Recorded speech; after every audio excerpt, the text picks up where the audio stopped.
self-leadership is so critical. If you can't manage those emotions, then you are emotionally swept along by them into places that you don't necessarily want to go, especially if the timing might not be ideal, right? And so if you can't have the character and willpower to say, I feel like this, but I'm going to behave like this, then you're really a victim to immaturity, right? And it's not dissimilar to, I'm going to choose to do something with my health and therefore have a better outcome. I get to call the shots and create that pathway, and I'm not a victim then to what the environment or whatever else is doing to my cells. I don't know, leadership and health seem very connected to me, but I kind of want to hear what it was that got you fired up. Well, so I'm a part of like a few different groups of, healthcare practitioners and functionally minded, some of them more than others. And I was, I go in there because I learn from other folks and I also contribute to the conversation. And someone was asking about a SIBO patient that they have. So a patient that they have, and they're suspecting that this person has small intestine bacterial overgrowth, which is like, I'm a certified SIBO practitioner, like gut health is my jam. You guys know this. So I was like, oh, let's see like what the comments are like. I'll help, answer some of their questions that they're asking, because most people don't know a ton about SIBO. So I went into the comments to like, share my 2 cents. And a bunch of people were like, oh, like there's no way to diagnose SIBO. Like all of the breath tests are like inaccurate. Like here's a YouTube video about it. And it was like this weird YouTube video. And there was like quite a few comments like that. And I got so upset by it because a few things. One is, again, I work with folks every day who have GI issues, and SIBO is often at the root. And you can absolutely test for it and you can absolutely get rid of it. And I've experienced this. I mean, that was my journey into becoming a healthcare provider, was my own struggle with SIBO and not finding a healthcare practitioner who knew about it. And so always being told, just live with it. We don't know what it is. It's fine. And so to like hear some of these, and again, they were functional practitioners, to hear them reiterating, oh, like you can't really do anything. Like there's no test for it. It got me so fired up, because not only did that hit a nerve for me personally, the messages I'd been told for 15 years, but the messages that folks who I work with, that they're told there's nothing you can do, there's no good test. And I was just like, it's that wanting to like just get up on the soapbox and like rant, but you're in like a Facebook group and like you're a professional. And so like clearly that's not the this is where you rant. This you can do that. So here we are. I'm ranting now. So I just said, like, I took a few deep breaths and I was just like, okay, well, all of these people, and this is really key, all of these practitioners are coming at it from, they're also in practice because they want to help people heal. And it goes back to like what we always say about like the conventional model. It's not that like our conventional doctors are bad people. It's just that they're trying to help, and they're helping in the way that they know how. And so that's really the approach that I took in my response, was just like, hey, like this is something that I work, that I practice every day. I'm certified in this, like happy to talk about it, but you can absolutely test for it. You can absolutely get rid of it. Like I'm a testament to it. I have plenty of patients who are as well. And I feel like that mindset is what allows me to kind of function in the landscape of healthcare currently. The mindset of, okay, we are all in this for the same reason. We're all wanting to help people. We're just coming at it from different perspectives, different experiences, different education. And I think that's what keeps me from getting bitter, because I feel that often. And I think that people feel this, like, even in their own experiences, like even if you're not a professional in the field, but you experience it in your own life for yourself or for your pet, like it's very easy to get frustrated, to get bitter, to get angry. Like I feel like it's like the 5 stages of grieving, like that you go through with this, when you realize that like what you've been told and how you've been supported actually is not really, it's not to the extent that we think it is growing up. When we look at the medical system and we like admire doctors so much, at least here in the States, it's like a very big, accolade to be a physician. And then you realize like oh, it's actually not all that it's cracked up to be. So I guess that's a mindset that I have to take to kind of deal with it on the day-to-day, and exercise to get that out. So yeah, at least you're turning that feeling into a positive outworking. Like, go for a run, go smack that punch bag or whatever it is, right? And get that sporty thing going. To, yeah, I mean, I get that. Do you have a similar kind of experience around, like, how do you deal with that? Because that obviously exists on the animal side too. Oh, there's so many things. Like, starting with, oh, well, they're just animals, right?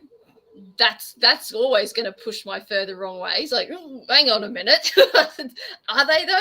Let's define those terms. What does that Aren't mean? we all just animals? So I was like, oh yeah, okay. So, you know, my, as a welfarist, right, my starting point is all life has intrinsic worth, right? Whether you're functional, useful, pretty, rich, like all life has intrinsic worth, right?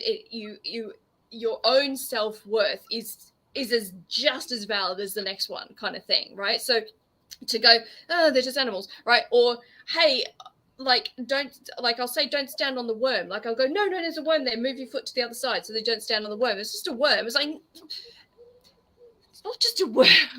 That's a worm with a character and an identity and a purpose in life and possibly family members. And right, so I feel it down to this level. So I'm just like, that makes me mad. Obviously, our people don't talk about pets and animals, and they're just in that, right? They know their family members, they know that they're real, and they've got all of that. So that's just like, I can breathe in like our space and go, oh, good, I'm with my tribe, right?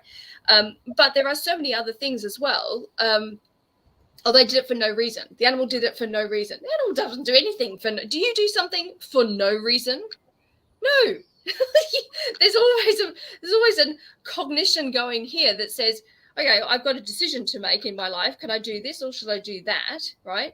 And even if it's not literally being processed on that cognitive level, because it's a fear-based thing, that instinctive reaction thing, there's still something that's making the animal choose to do that, right? They're not pre-programmed or mindless, right? So even if we don't see it, and this is the thing, our ego gets in the way so much. There was nothing to be seen, therefore the animal did it for no reason. Well, what about, did they smell something? What about, did they hear something that's outside of your auditory range? Were there some pheromones on the wind that did a thing, right? There's 100 other things that are going on that, you know, I mean, animals know when there are going to be earthquakes and they take off and leave before the earthquake hits. We sit there and go, what are all those stupid animals running around for? Right? Our ego just leads all the time. And it's just like, no, they've got so much knowledge, wisdom, other sensory information that we could learn from so much. And I just love tapping into when you build a friendship with an animal, right? Whoever that is, whatever that friendship might look like. So it's a different one between your pet and a wild animal that you might encounter and spend time with, right? But you're building something where there's a connection and some kind of a respect or affection or I don't know, right? But when you take the time to invest in that, the amount that you learn from them is astonishing. And, you know, I'm sort of pioneering this field called behavioral biomutualism, which is based on the concepts of biomimicry, but looking rather at not so much at form and function, but rather on cognition and processing of information. Anyway, you don't have to get into all the science of that, but basically what it boils down to is animals have skill sets, superpowers, amazing sensory abilities that are beyond what ours are. The information that they're getting is very different from the information that we're getting when we perceive an environment. We have a whole lot of problems that we don't know how to solve, right? And yet the animals do have that skill set and they're solving that problem just fine. So if you build a connection with that creature such that they can then communicate that information to you through their behavior or through some testing or through observational studies or whatever it is, then we get to benefit from their knowledge. So the classic example of that is the guide dog, right? Super easy. the dog can sense and see and know what's going on for the person who has the vision impaired, right? And so they communicate that through their behavior. They sit down, they pull back, they don't let you walk forward, they communicate through that lead, right? And you get the information from the sensory world that you can't see, and then you benefit as a result. But we can do that same concept in so many other things, and we're using whales to tell us when earthquakes are coming with, like, you know, weeks of lead time, right? Weeks of lead time. Can you imagine how much planning and preparation, safety you can do, how many generators you can put in hospitals, how many ambulances you could have moving people from nursing homes and places where they were unsafe and unable to move and flee to get them to safety in advance? All we need to do is have that relationship with the wildlife to understand. So then when they give us the sign, we can go, oh, thank you for that sign. I appreciate that. There must be something on its way. Let's get prepared. Let's get safe. So there's me going on a rant, right? But it's like the even if they didn't have this skill set, right, that whale or that worm or that dog would still have intrinsic worth. So how do you navigate the space? Like, how do you kind of mentally, emotionally handle the bombardment of those messages of people saying, oh, they're just animals, or it's for no reason? Like, how do you? Well, you just have to, okay, the important thing is to hold love and compassion at the center of everything, right? Because it's so easy, right? Really easy to go, oh, I hate those people who do that, right? But what does that achieve, right? That doesn't help me grow in my character. It doesn't help me communicate that message. It doesn't help me connect with them and help them grow and learn and know better things, right? So it's the harder path, the much harder path sometimes, to hold that love and compassion and say, oh my gosh, you have no idea. Like, you actually don't know. You're blind to this phenomenal truth, to this amazing reality, all this like stuff that would actually wow you. Like, when you start to hear some of these stories and like examples come up in nature documentaries, people talk about that. They're like, oh my gosh, did you know this? And they have this cool fact, right, that they now want to share with other people. So when they start to discover it, the world does open up, and it's like, oh wow, like, creation is awesome. Like, these creatures are so phenomenal. And it's like, okay, that's worth me taking the extra effort to say, I choose not to be dismissive and hateful and rejecting of people, right? But to say, okay, let me guide you for 1 second and open up your mind to something if you want to go there. If you don't want to go there, then hey, that's fine. The conversation's over. I'll walk away, right? But if you want to be wowed, if you want to be impressed, like, I've got some stuff there that you might want to hear. And so it's like, oh my gosh, my beetle yesterday. Perfect example, right? So I didn't even think about this. So for people who don't know, so I found a really big stag beetle yesterday on the sidewalk. He was upside down, his legs were waving in the air, and he was really struggling. And he was right in the middle of the path. Like, any foot could have come at any second and he would have been gone, right? And I was like, oh my gosh, poor baby, what's wrong with you? So I put my hand down backwards so that he could put his legs onto my hand and then grab on, and then I could pick him up and turn him over and he could be completely fine. Normally, when I do that, they then just, walk off into the shrubs, because you put your hand in a tree and off you get. This guy, no, he wasn't having any of it. So I was like, all right, you can come home with me. I know you're not going to get trodden on in my garden. I'll bring you back here.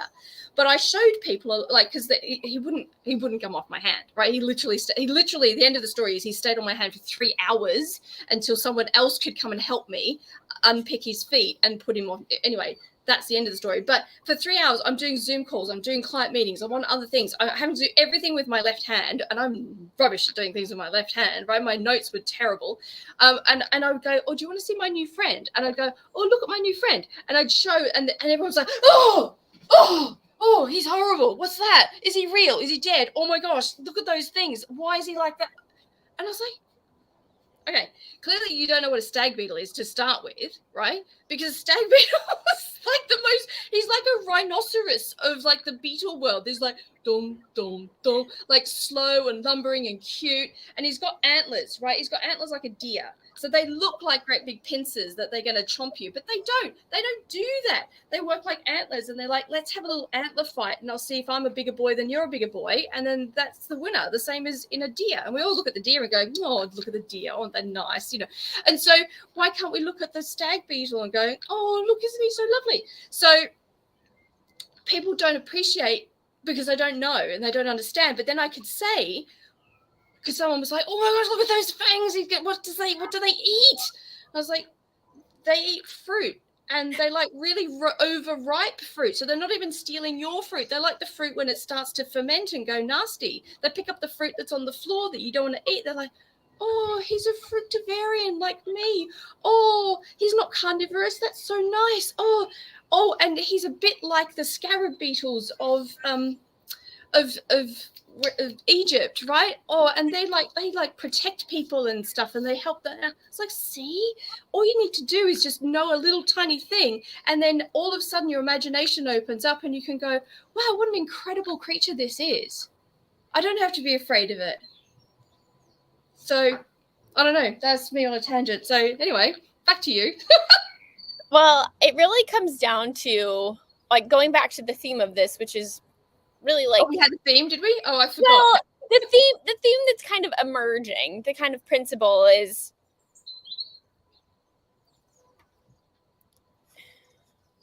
What is the principle? so we live in a world where it's very divided, kind of about everything. Yeah. And we also live in a time where media is very real, and we have kind of media wars about everything. And it's easy to slip into that kind of argumentative space when you are coming at it from feeling personally attacked, or from feeling, just when you feel strongly about something and someone comes at it from a place of, you know, like you're saying, maybe even ignorance, and you feel like, especially if you feel like they're coming from a place of ignorance and they're spreading this information that's potentially harmful, right? Or emotions that are pretty toxic, it's easy to get sucked into that. And I think coming from that place of understanding where they're coming from a place of kindness and compassion, and being willing to have an open conversation, and coming, you know, people can tell if you come at it from a very defensive or aggressive, or, you know, it's not conducive to having an open conversation where anyone is going to be willing to change their opinion. Because if you come at it from that standpoint, you're already planting your feet, and you know that other person is planting their feet too, right? Like, no one is budging. And if we're all kind of working towards that same goal of everyone here in pet and parent longevity community is wanting to spread the word that, you know, that all life has intrinsic value, or that they're not just our pets, that they're members of the family, or that, you know, they believe in the power of lifestyle to optimize health and wellness, or whatever it is. If that's our goal, which, I mean, I know that's our goal, the two of us, then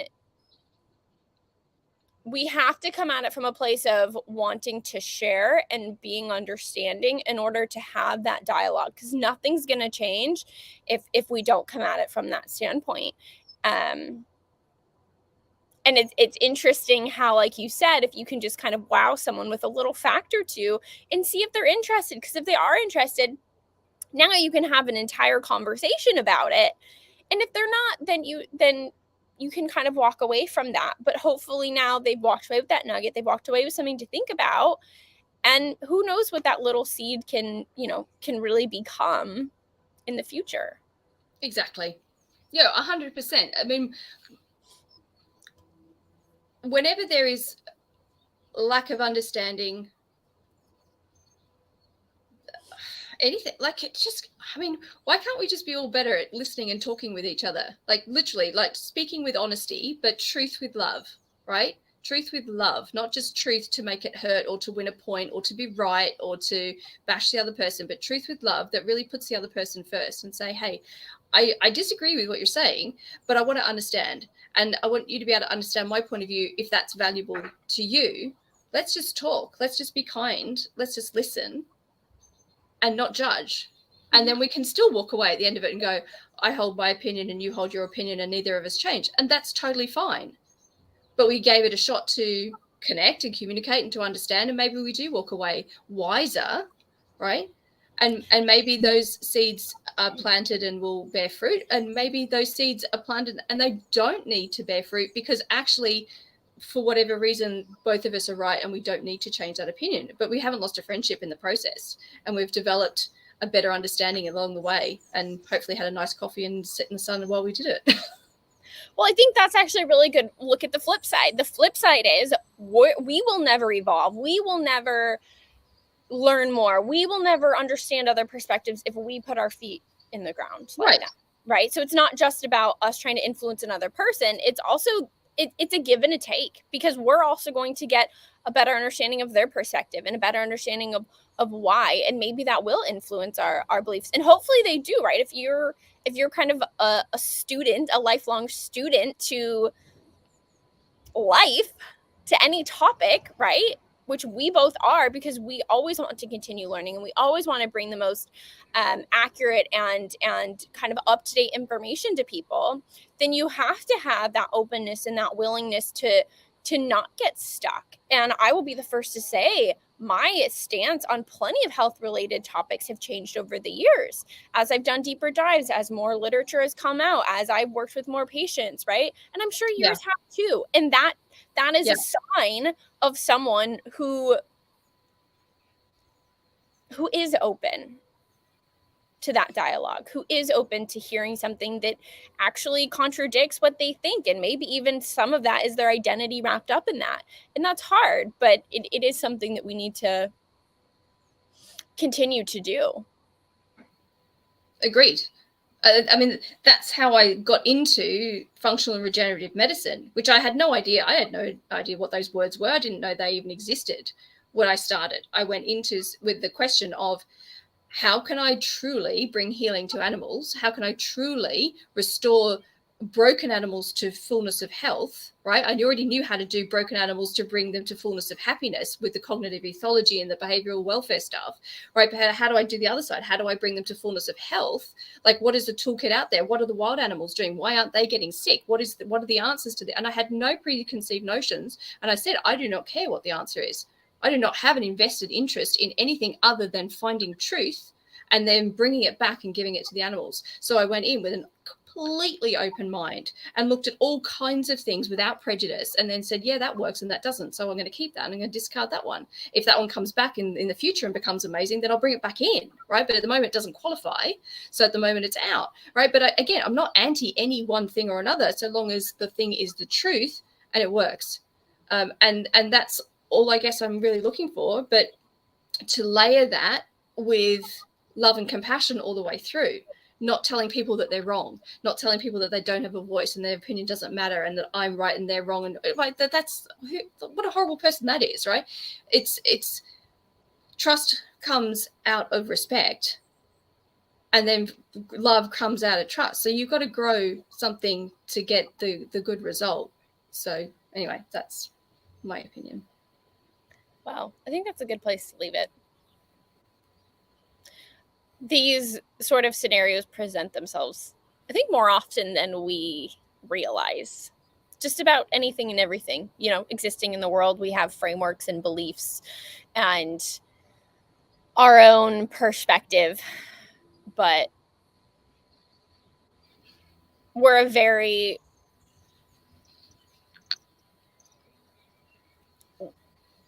as a species, we're so relational, we're so community-based, and that is so, so important. And, as we talk about health and wellness, we cannot diminish the importance of mental health and the community aspect of that. So I think this is, at the end of the day, boils down to what's relevant for our own health and wellness. And then, of course, in the context of all animals, all beings have intrinsic value to kind of a greater good in that way. So to everyone listening, go about your day, with an open mind. Try not to get too heated with all the media. Yeah, when something rubs your fur the wrong way, take a breath and go, how can I lead this with compassion? Love it. Well, until tomorrow, subscribe on YouTube if you are enjoying these conversations. Little coffee chat with the two of us. We go live every Tuesday and Wednesday at 9:30 a.m. Eastern, and we will see you there. Oh, we had one quick comment come through. Sometimes these take a few minutes to come through. Let's see. My daughter and I are forever rescuing worms, snails, beetles, slugs, etc. I had an argument with my university lecturer during an animal physiology class. We had to split open a live worm and pin it out using its skin before placing electrodes at certain points. The lecturer said it doesn't feel pain. However, I argued that it might not feel pain the way we do, but it definitely feels discomfort as it's trying to move away, but it's restrained, which is why I was very unhappy. Those were the worst. I always somehow got away from having to do those dissections. I stole my rat that we were supposed to do mean thing. I took my rat out of class. I took him out and I never went back to that class. Did you set him free? Yeah. I transitioned him. I took him from hard captivity to soft release, so soft captivity. So he had a nice enclosure with me for a while to like accustomed to it, right? And then I was like, okay, and now that you've skilled up and got your strength back and whatever I never went back to that class. Why am I not surprised?